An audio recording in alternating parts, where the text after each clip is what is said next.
राधे राधे दोस्तों। और इस साल 2023 की गोपाष्टमी 20 नवंबर को मान्यता के अनुसार सर्वप्रथम मनाई जाएगी और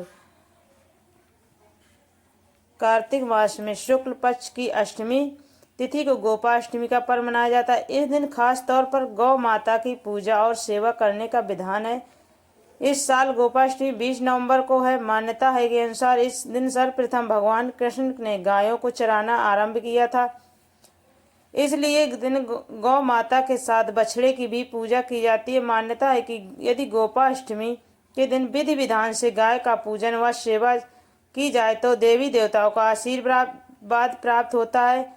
गाय की पूजा करने से श्री कृष्ण प्रसन्न होते हैं और अपने भक्तों पर कृपा बरसाते हैं। इस दिन गाय की पूजा करने से घर में सुख समृद्धि और शांति का वास होता है। तो चलिए जानते हैं गोपाष्टमी की पूजा विधि और महत्व के बारे में। गोपाष्टमी पर ऐसे करें गौ माता की पूजा। अष्टमी तिथि को ब्रह्म मुहूर्त में उठकर सबसे पहले स्वयं स्नान करना चाहिए और भगवान कृष्ण के समक्ष दीप प्रज्वलित करें। इसके बाद गाय और उसके बछड़े को नहला कर तैयार करें और गाय को घुंघरू आदि पहनाएं। गाय को आभूषण या फलों की माला पहनाकर श्रृंगार करें। गौ माता के सींग रंग कर उनके चुनरी बांधें। अब गाय भली भांति गाय का पूजन करें और भोजन कराएं। इसके बाद गाय की परिक्रमा करें।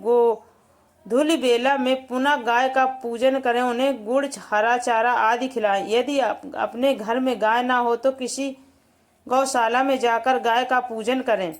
गोपाष्टमी की कथा सुनिए। मान्यता के अनुसार कान्हा जी जिस दिन गौ चारने के लिए पहली बार घर में निकले थे वह कार्तिक मास में शुक्ल पक्ष की अष्टमी तिथि थी, इसलिए इस तिथि को गोपाष्टमी के रूप में मनाया जाता है।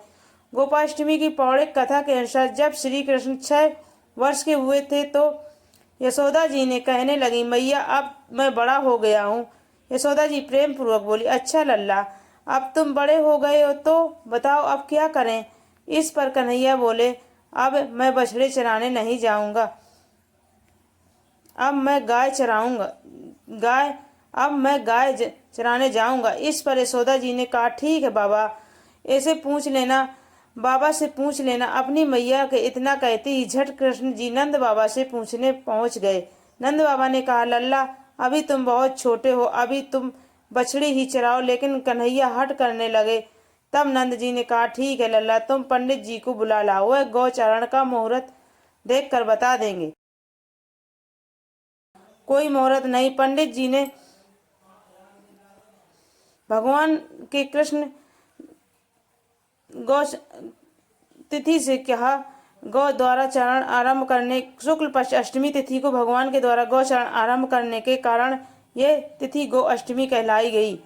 एक मान्यता ये भी है। एक अन्य मान्यता के अनुसार कहा जाता है कि कार्तिक मास में शुक्ल पक्ष के प्रतिपदा से लेकर सप्तमी तक भगवान श्री कृष्ण ने अपनी उंगली पर गोवर्धन पर्वत को उठाए रखा था। ये 8वें दिन जब इंद्र देव का अहंकार टूटा और वे श्री कृष्ण के पास क्षमा मांगने लग आए, तभी से कार्तिक शुक्ल पश्चिमी पर गोपाष्टमी का उत्सव मनाया जाता है।